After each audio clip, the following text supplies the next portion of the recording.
The parents wept when they learned how the wolf thanked them for his rescue. The streets were wet and muddy from the heavy rains of the past few days, as Lisa, her husband Marcus, and their 6-year-old daughter Amelia drove through the dense forest.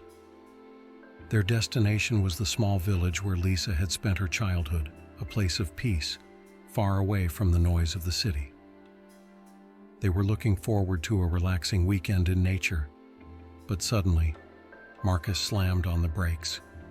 Lisa jolted awake and saw him quickly unbuckling his seatbelt and jumping out of the car. Confused, she followed his gaze and saw what had made him stop so abruptly. A small wolf lay motionless by the side of the road. Its fur was covered in mud, and its chest rose and fell heavily. Lisa and Marcus exchanged worried glances. It was obvious that the animal was injured, probably hit by a car. Amelia, awakened by the sudden stop, opened the door and leapt out of the car. Without hesitation, she ran to the wolf crouched beside it and gently stroked its head. "We can't leave him here," she said with a seriousness that surprised Lisa. Marcus sighed. "Amelia, he's a wild animal. We can't just—" But Amelia interrupted him with a determined look. "I won't allow it." Lisa knew that her daughter had a big heart for animals, but in that moment, she felt that this was something more than just compassion. It was a deep connection. Despite his obvious pain, the little wolf did not seem afraid of Amelia. He didn't even try to crawl away. Lisa looked at Marcus, who sighed and raised his hands in surrender. "All right," he muttered. "But we have to act fast." Lisa rushed to the car, grabbed a blanket, and helped Marcus carefully wrap the injured animal in it. Amelia sat in the back seat, holding the small, trembling bundle tightly in her arms. With anxious hearts, they continued their drive toward the village, desperately seeking help. When they finally arrived, they stopped in front of an old house with smoke curling from its chimney. Marcus jumped out and knocked urgently on the door. A few moments later, the door creaked open, revealing an old man. His weathered face studied the family, then the wolf in Amelia's arms. After a moment of silence, he simply said, "Take him to the healer. She is the only one who can help." Without hesitation, the family followed the old man's instructions and drove deeper into the village until they reached a small house, entwined with herbs and vines. In front of the door, an elderly woman sat on a wooden bench, her hands resting on a bundle of freshly gathered plants.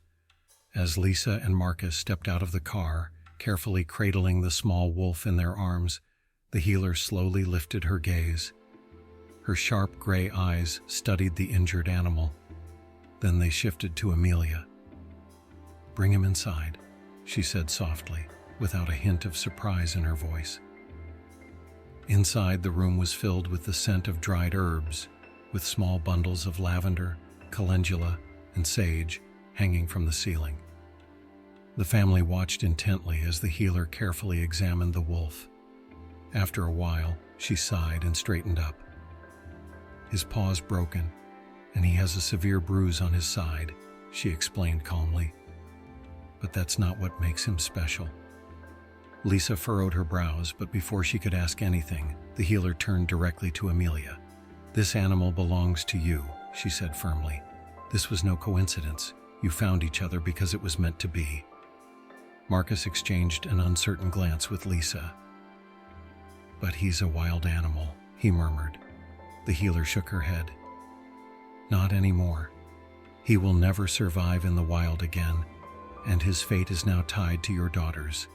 If you sever this connection, something terrible will happen." A chill ran down Lisa's spine. She had never believed in supernatural things, but the certainty in the healer's voice left no room for doubt. Amelia had been listening silently the whole time, her small hands resting gently on the wolf's head. Finally, she gave a determined nod. "Then he stays with us," she said quietly but firmly. The healer smiled ever so slightly and took a step back. "Good," she said. "But remember, this bond is a gift. One day he will repay it." The first few weeks with the little wolf were challenging. But the family quickly grew accustomed to him. Amelia gave him the name Luno, and from that moment on, he was no longer just a rescued animal. He became part of the family. He followed Amelia everywhere, slept in a soft basket beside her bed, and played joyfully in the garden. Yet, despite his affection and loyalty, Luno never completely lost his wild nature. Sometimes he withdrew, watching the forest at the edge of their property for hours or howling softly into the night. Lisa and Marcus often wondered if he truly felt at home, but Amelia always knew. "He belongs here," she would say whenever her parents had doubts. Months passed, and the once weak little wolf grew into a strong and elegant creature. Luno displayed an incredible intelligence. He understood Amelia without words, protected her at every step, and showed unwavering trust in the family. But even though he was gentle with them, his behavior constantly reminded them that he was no ordinary dog. At times he seemed distant, as if remembering another life. Yet he remained loyally by Amelia's side, as if she were his destined companion. And soon even Lisa and Marcus couldn't imagine their lives without him. A year after their first encounter, the family returned to the village to visit the healer. They wanted to show her how strong and healthy Luno had become, and perhaps find out if there was still a future for him in the wild. But the moment they stepped onto the healer's property, something changed in Luno.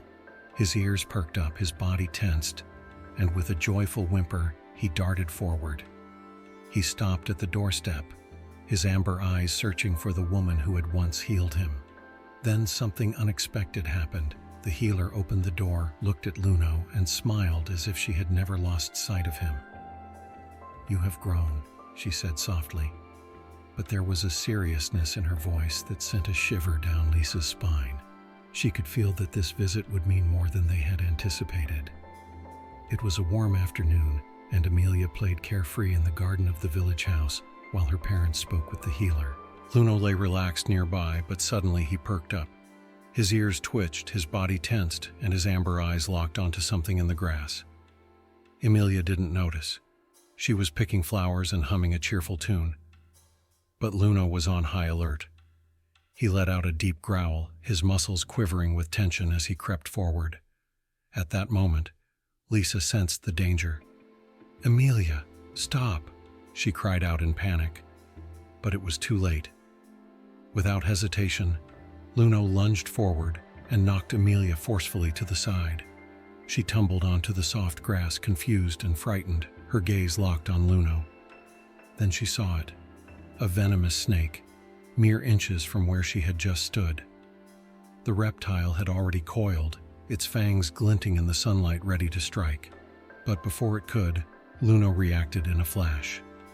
He snapped his powerful jaws around the snake, shook it violently, and flung it away. The snake twitched one last time before lying motionless. Amelia was frozen in shock, then tears welled up in her eyes. She realized what had just happened. Luno had saved her life. Lisa and Marcus rushed to their daughter, while the healer remained calm, her gaze fixed on Luno. "I told you, his fate is tied to Amelia's," she murmured softly. "Now he has fulfilled his destiny." Lisa and Marcus could hardly believe what had just unfolded.